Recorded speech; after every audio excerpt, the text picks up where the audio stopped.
Sa ngalan ng Ama at ng Anak at ng Espiritu Santo, Amen.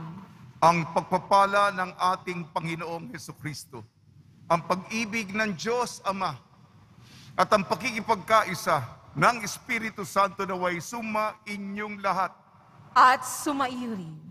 Araw ng Biyernes, napakarami po natin ngayon sa loob at sa labas ng simbahan. Gayon din, kapiling natin ang mga sumusubaybay sa pamamagitan ng live streaming. Sila'y kasama natin mula sa iba pang lalawigan, mula sa iba pang bansa sa buong mundo, sapagkat tayo'y nagdedebosyon. Pinipresenta natin ang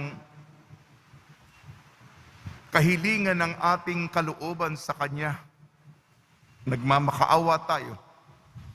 Ang ating banal na misa, pagunita sa isang namamanata sa Diyos, isang reliyosa, Santa Frances de Chantal.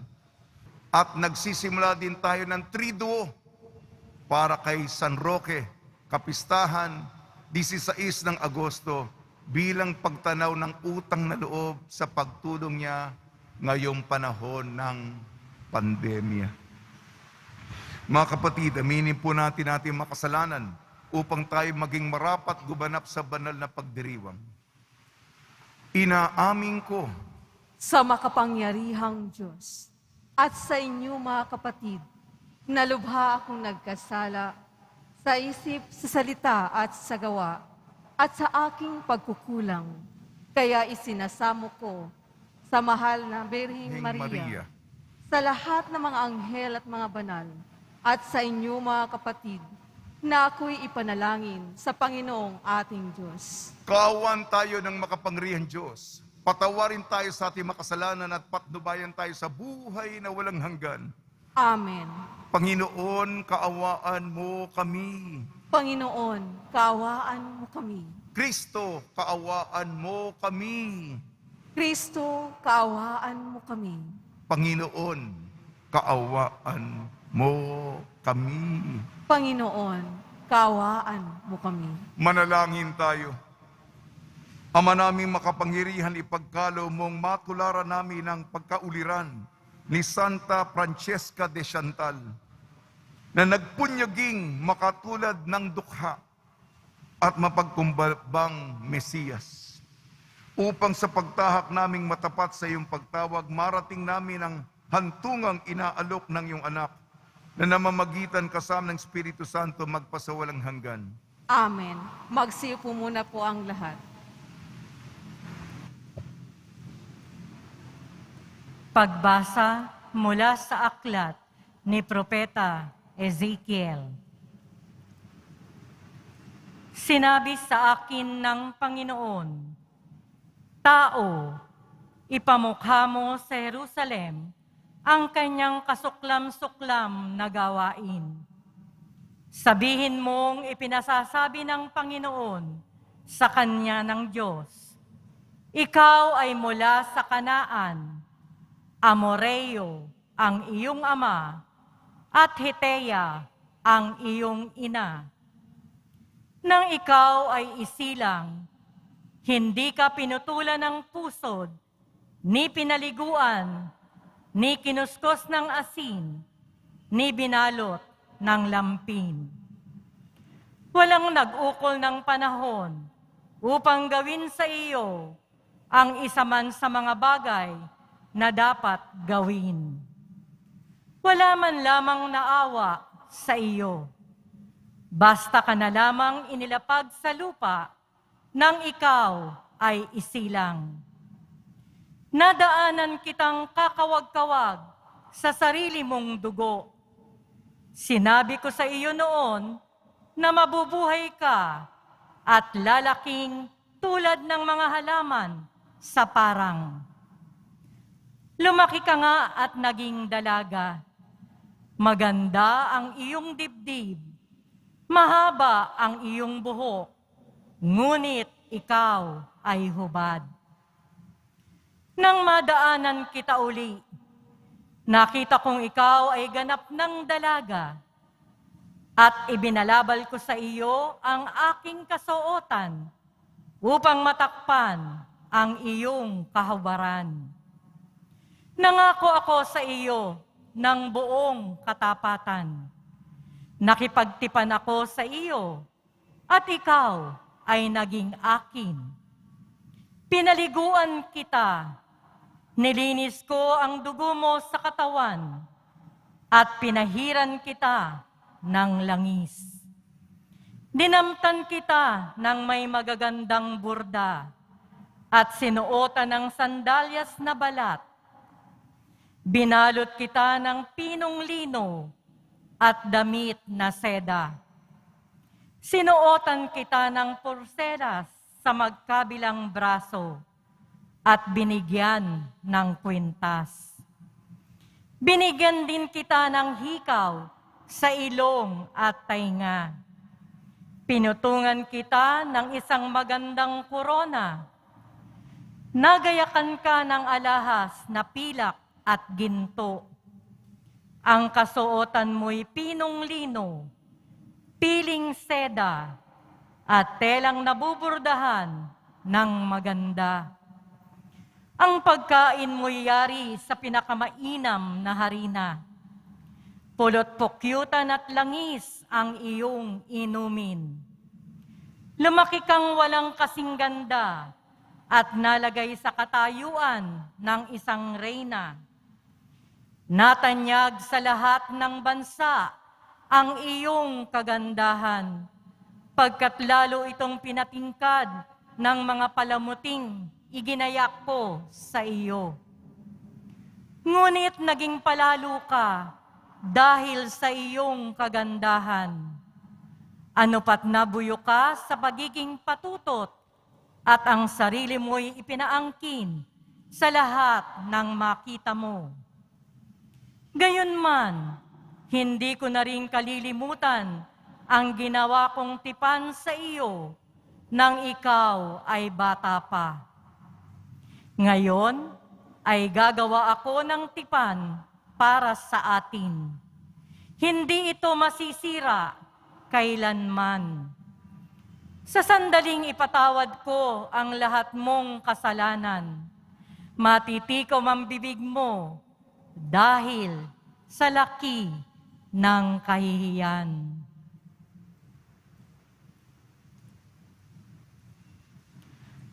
Ang salita ng Diyos. Salamat sa Diyos. Galit ng Diyos ay naparam, pinatawad niya ang tanan. Galit ng Diyos ay naparam, pinatawad niya ang tanan. Ang Diyos ang siyang nagliligtas sa akin. Tiwalang-tiwala ako at wala muntimang pangamba. Sapagkat ang poon ang lahat sa akin, siya ang aking awit, ang aking kaligtasan. Malugod kayong sasalok ng tubig sa batis ng kaligtasan. Galit ng Diyos ay naparam, pinatawad niya ang tanan. Magpasalamat kayo sa poon, siya ang inyong tawagan. Ipaalam ninyo sa mga bansa ang kanyang ginawa. Ipahayag ninyo ang kadakilaan ng kanyang pangalan. Galit ng Diyos ay naparam, pinatawad niya ang tanan. Umawit kayo ng papuri sa poon, sapagkat kahanga-hanga ang kanyang mga ginawa. Ipahayag ninyo ito sa buong daigdig. Mga anak ng Siyon, umawit kayo ng buong galak, sapagkat nasa piling ninyo ang dakila at ang banal ng Israel. Galit ng Diyos ay naparam, pinatawad niya ang tanan.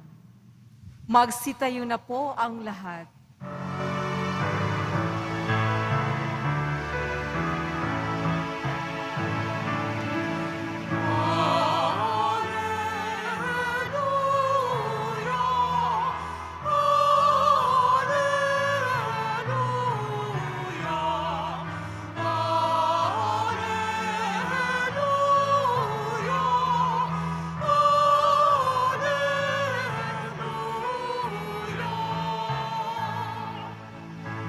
Tanggapin niyo ang salita na di sa tao nagmula, kundi sa Diyos na dakila.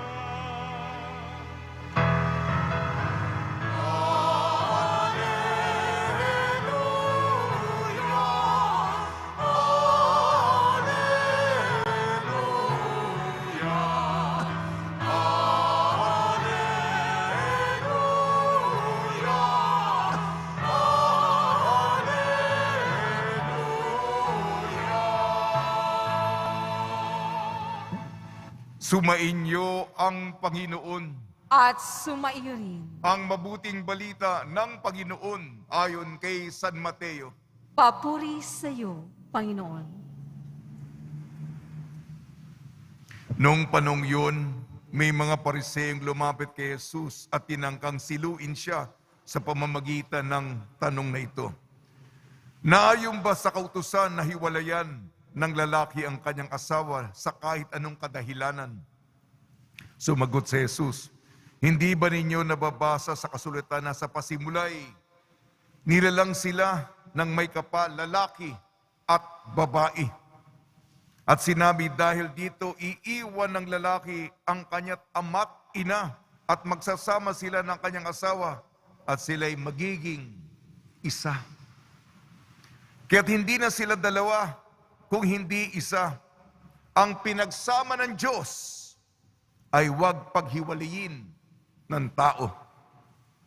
Tinanong niya ang mga Pariseo, bakit iniutos ni Moises na bigyan ng lalaki ang kanyang asawa ng kasulatan sa paghihiwalayan bago hiwalayan ito?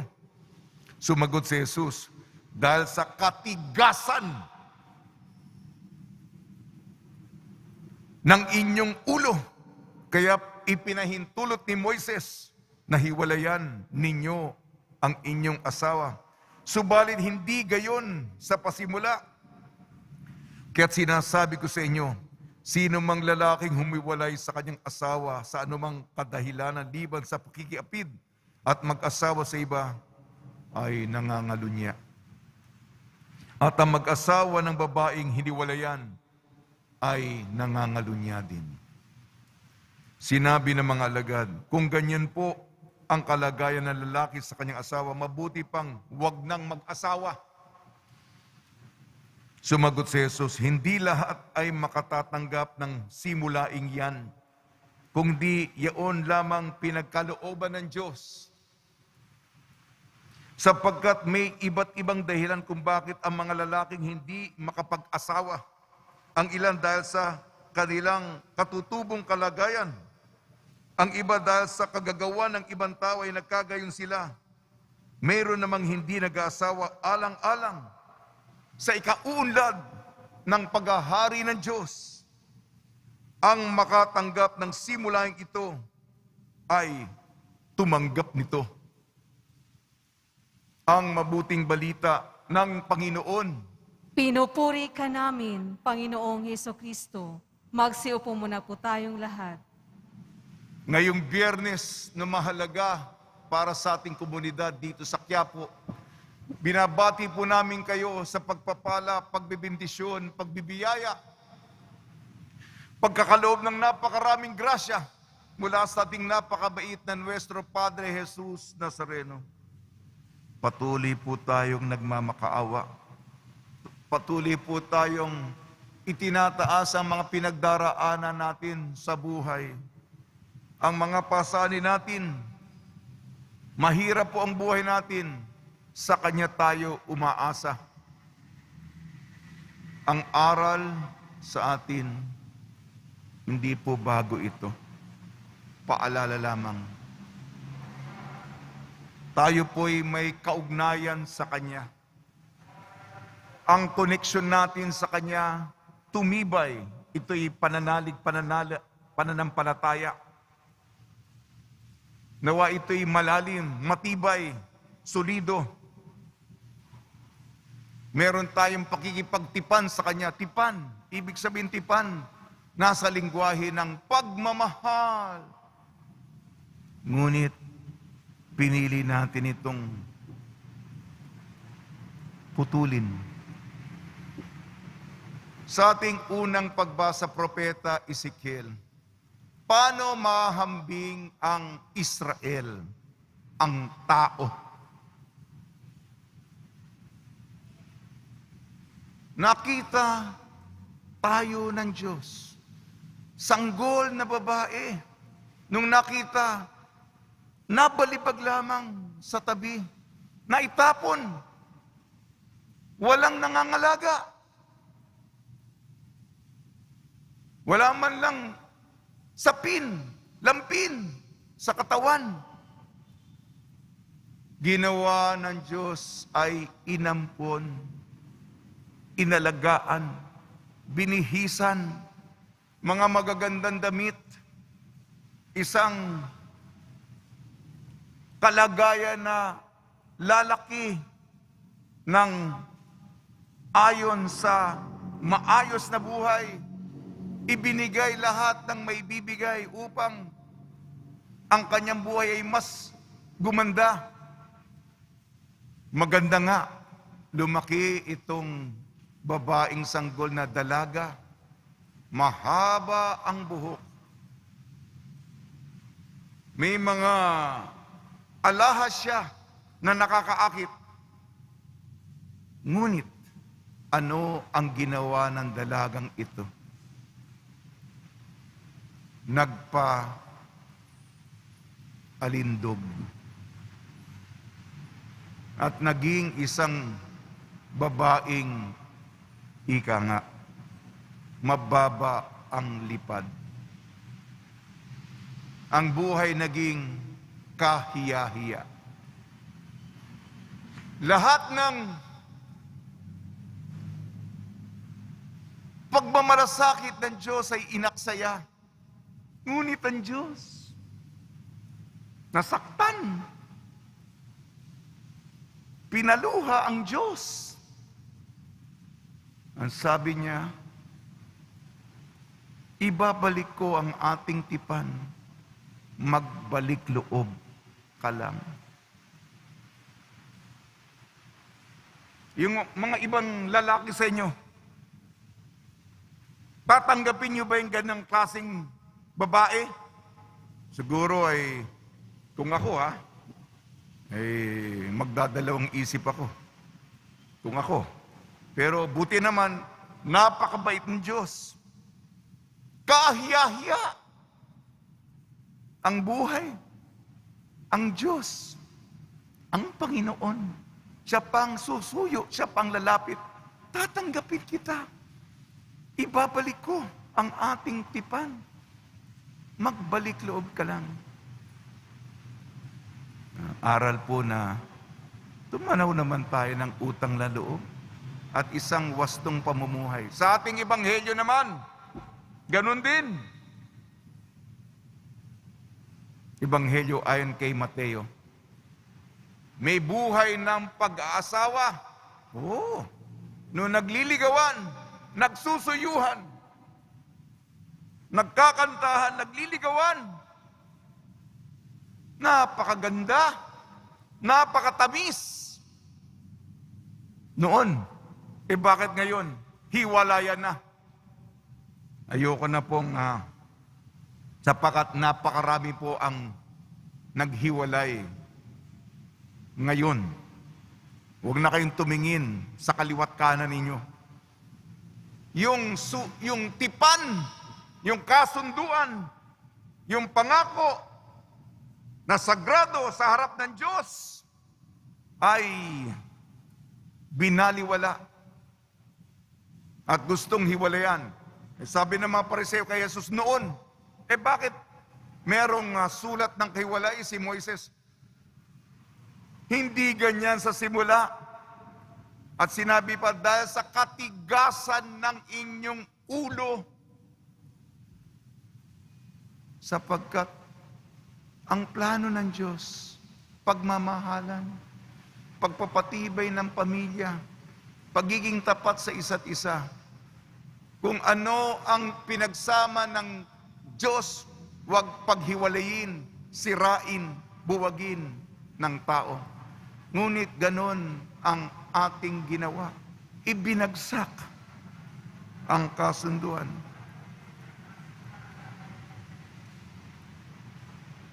Kung ganun ang ginawa sa atin, yan ang may pagkakaunawaan tayo. Iba pagtatraidor yan.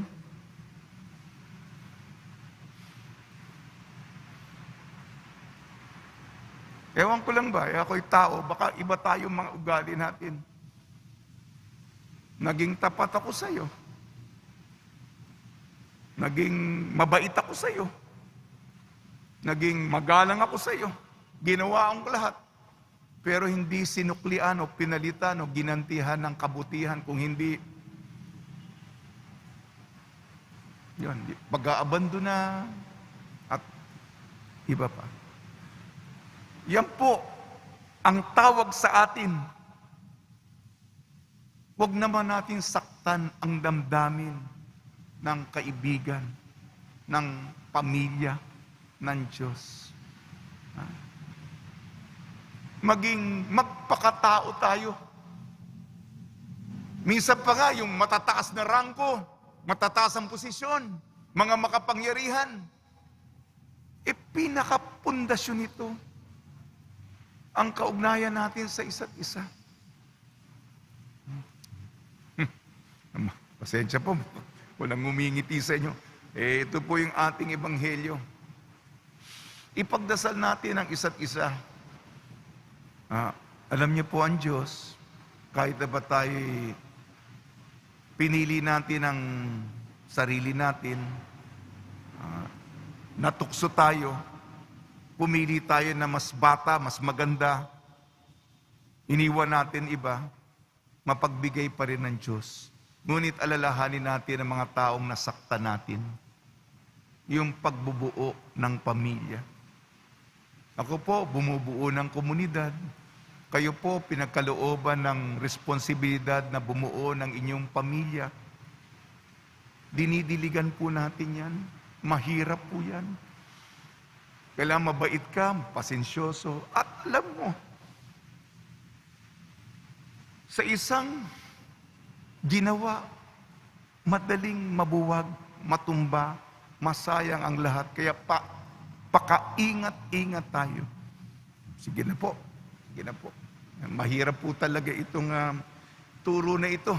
At yung dulo po nito, sinabi ng mga apostol, sabi ng apostol, mabuti na lang, huwag na lang tayo mag-asawa.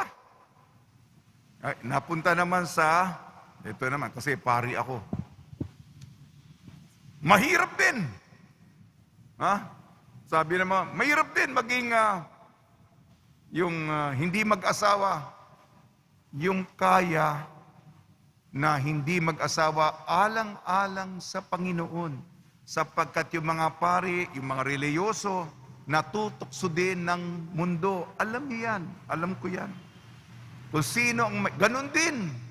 Kung ano yung patakaran, yung sukatan sa inyo na mag-aasawa o nag-aasawa, gayon din sa amin.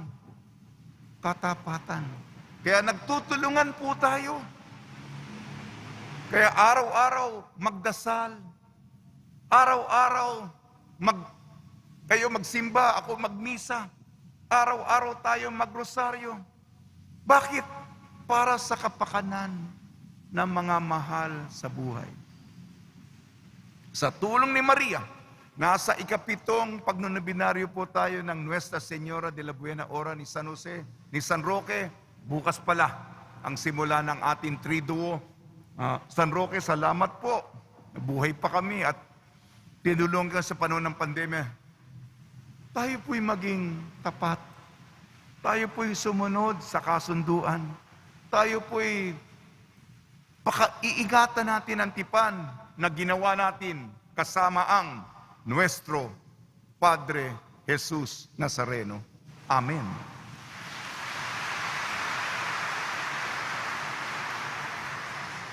Magsitayo na po ang lahat. Minamahal kong mga kapatid, nakikilahok sa paglikha ng Diyos ng bagong buhay, ang mga asawa at may bahay. Ialay natin ang ating mga panalangin ngayon para sa mga magulang at mga anak. Tugon po natin, Panginoon, punuin mo ng iyong pag-ibig ang aming tahanan.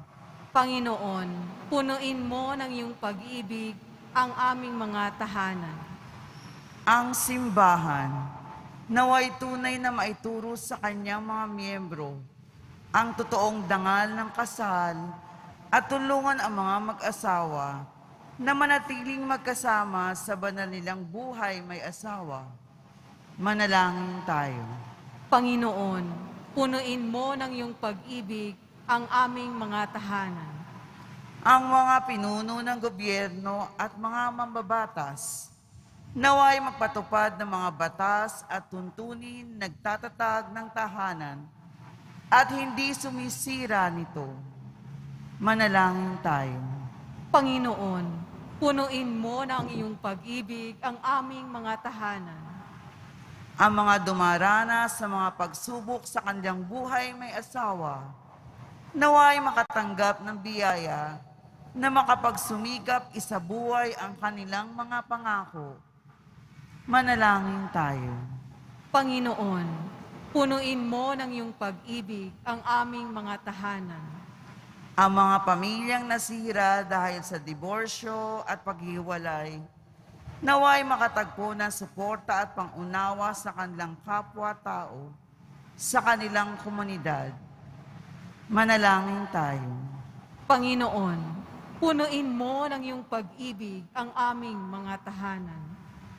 Ang mga yumao nating mga kamag-anak at kaibigan, naway magtamo ng kaligayahan at kapayapaan sa walang hanggan tahanan ng Diyos. Manalangin tayo. Panginoon, punuin mo ng iyong pag-ibig ang aming mga tahanan. Diyos ng pag-ibig, nilikha mo kaming lalaki at babae upang ipagpatuloy ang iyong gawaing lumikha. Ang pagmamahal namin sa isa't isa naway sumalalim sa iyong pananahan sa aming buhay.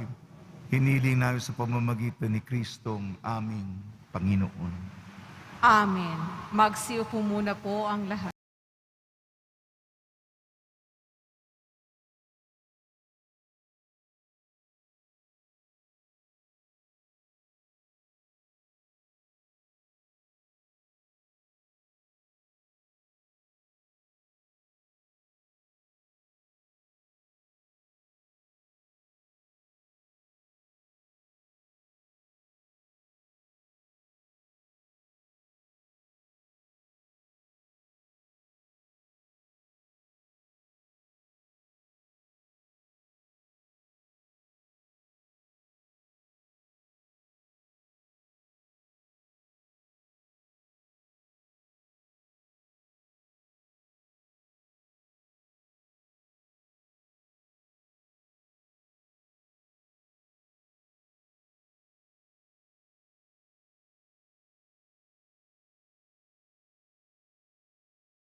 Magsitayo na po ang lahat. Manalangin kayo mga kapatid upang ang ating paghahain ay kalugdan ng Diyos amang makapangyarihan. Tanggapin nawa ng Panginoon itong paghahain sa iyong mga kamay, sa kapurihan niya at karangalan, sa ating kapakinabangan, at sa buong sambayanan niyang banal. Ama namin lumikha, minarapat mong si Santa Francesca de Chantal ay maging bagong nilikha bilang kawangis mo. Ipagkalo mo kami ring pinagkalooban mo ng pagbabago ay makapaghain ng mga alay na kalugod-lugod sa iyo sa pamamagitan ng Kristo kasama ng Espiritu Santo magpasawalang hanggan. Amen. Sumainyo ang Panginoon. At sumaiyon, Itaas sa Diyos ang iyong puso at diwa. itinaas na namin sa Panginoon. Pasalamatan natin ang Panginoong ating Diyos. Marapat na siya ay pasalamatan. Ama naming makapangyarihan, tunay nga marapat na ikaw ay aming pasalamatan. Ngayong ikinagagalak naming may mga banal na tao na nagtalaga ng sarili sa anak mong si Jesucristo upang ipamalas nila ang paghahari mo at maakit ang kapwa na manalig sa iyo. Ngayon sa amin ibinigay ng iyong anak na minamahal, ang kabanalang iyong taglay at hangad mong kamti ng tanan. Ito ang pinanggalingan amin ngayong nililingon. Dito mo rin nais na kami makarating at humantong. Kaya kaisa ng mga anghel na nagsisiawit ng papuri sa iyo nang walang humpay sa kalangitan, kami nagbubunyi sa iyong kadakilaan.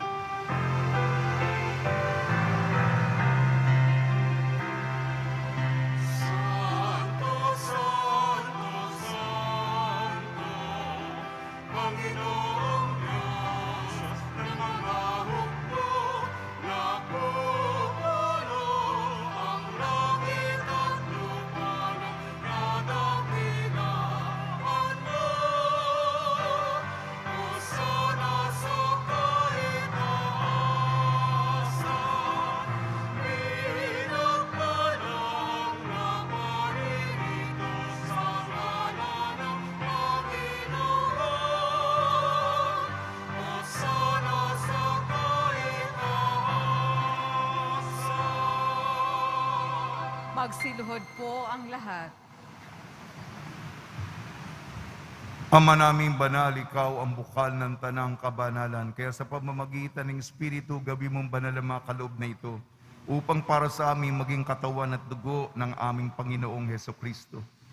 Bagay ang pinagtiis ang kusang loob na maging handog, hinawakan niya ang tinapay, pinasalamatan kanya, pinaghati-hati niya yon, iniabot sa kanyang malagad at sinabi, tanggapin ninyong lahat ito at kanin.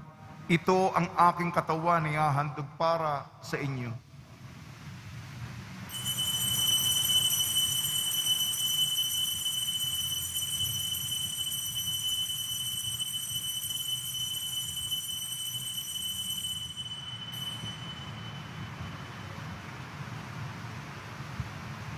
Gayun din naman nung matapos ang hapunan, hinawakan niya ang kalis, muli kanyang pinasalamatan. Inibot niyang kalis sa kanyang malagad at sinabi, tanggapin ninyong lahat ito't inumin itong kalis ng aking dugo, ng bago at walang hanggang tipan. Aking dugo na ibubuhos para sa inyo at para sa lahat. Sa pagpapatawad ng makasalanan, gawin ninyo sa pag-alala sa akin.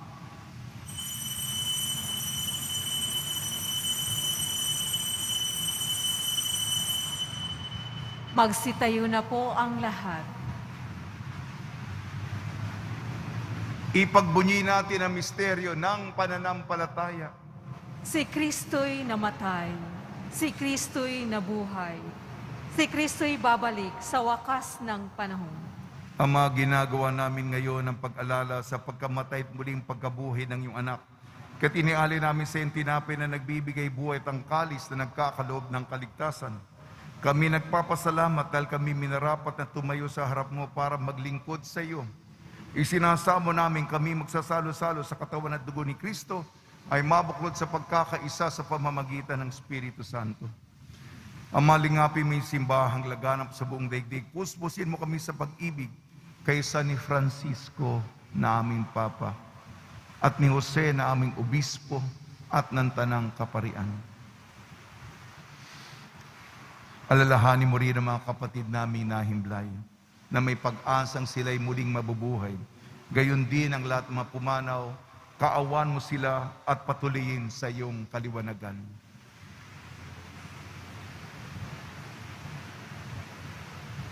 Kaawan mo at pagidapating kami lahat na makasalo sa iyong buhay na walang wakas kaysa ng mahal na Birhing Maria na ina ng Diyos, Nuestra Señora de la Buena Hora, ng kabayak na puso niyang si San Jose, kaysa ng apostol, Santa Francesca de Chantal, ni San Juan Bautista at ng lahat ng mabanal, na namuhay dito sa daigdig ng kalugod-lugod sa iyo, may pagdiwang nawa namin ng pagpupuri sa ikararangal mo sa pamamagitan ng anak na aming Panginoong Heso Kristo.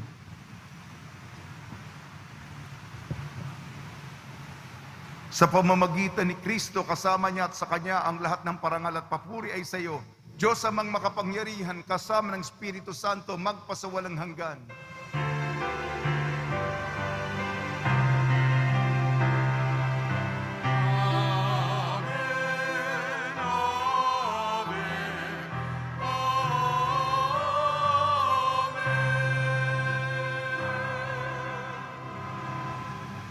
Sa tagubili naman nakakagaling na utos sa turo ni Jesucristo na Panginoon natin at Diyos, ipahayag natin ang lakas loob.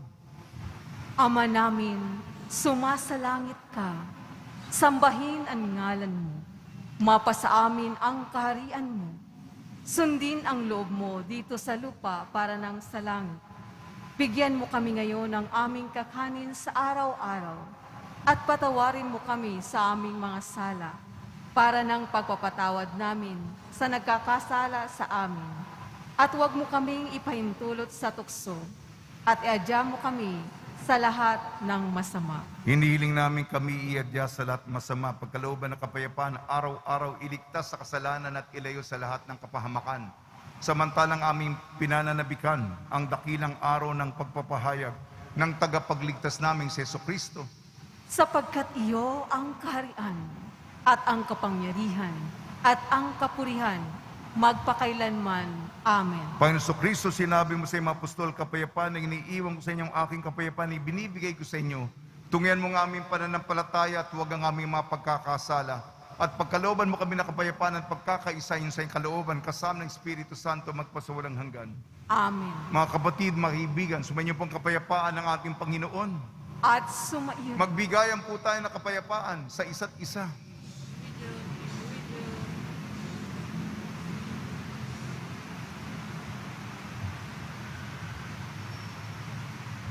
Kordero ng Diyos na nag-aalis ng mga kasalanan ng sanlibutan, maawa ka sa amin.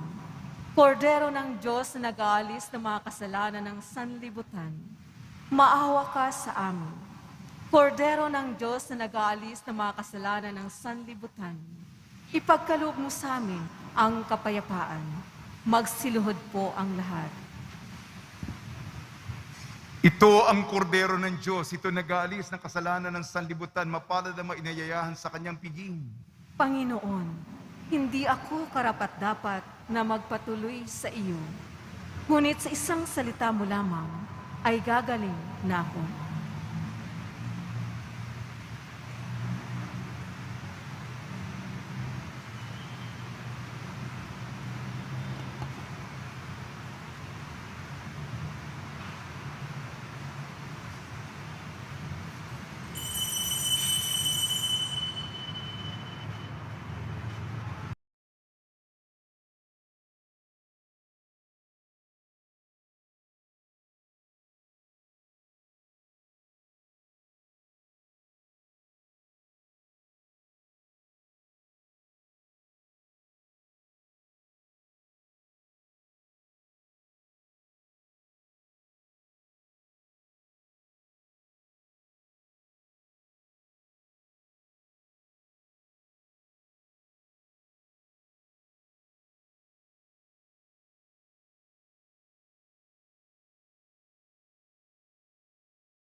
Sitayo na po ang lahat. Manalangin tayo. Ama namin mapagmahal, kaming pinalalakas ng banal na pakikinabang ay matutunawa kay Santa Francesca de Chantal para hanapin ikaw lamang at akuin ang bagong pagkatao sa aming pamumuhay sa pamamagitan ng Jesucristo kasama ng Espiritu Santo magpasawalang hanggan. Amen. Pagbabasbas sa mga deboto ng kanilang mga kahilingan at dasalan, mahal na pong Jesus Nazareno, inayag mo sa pamamagitan ng krus ang walang maliw na pag-ibig ng Diyos sa sangkatauhan. Pakinggan mo ang kahilingan iyong angkan nagsusumamo sa iyo. Makamtanawa nilang iyong katugunan at tanggapin ang kasagutan na may utang na loob na tinatanaw. Basbasan din po niyo mga daladala nila mga imahin at dasalan sa pamamagitan ng bendisyon nito na way maalala ng mga pangakon sa binyag na ikaw ibigin at paglilingkuran bilang Panginoon magpa sa walang hanggan. Amen. Sumayin niyo ang Panginoon At sumaiyon. at pagpalain kayo ng makapangyarihan Diyos, Ama, Anak at Espiritu Santo. Amen. Taglayin po ninyo sa inyong pag-alis ang kapayapaan ni Jesucristo. Salamat sa Diyos.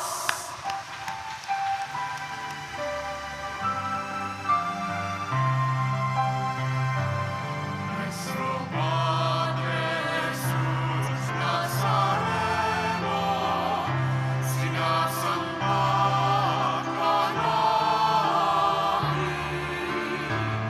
pinipinto ka namin, para mo aming buhay at kaligtasan.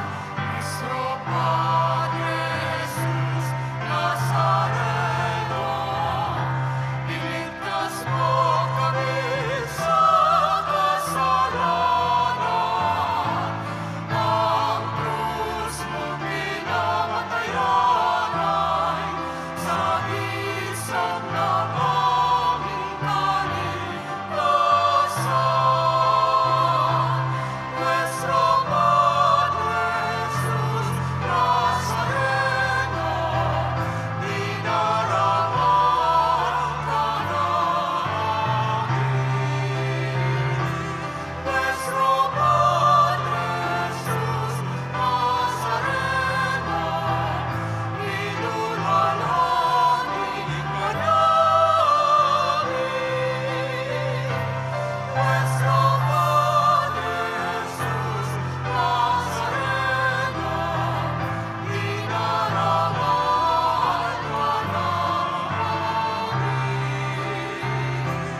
Nuestro Padre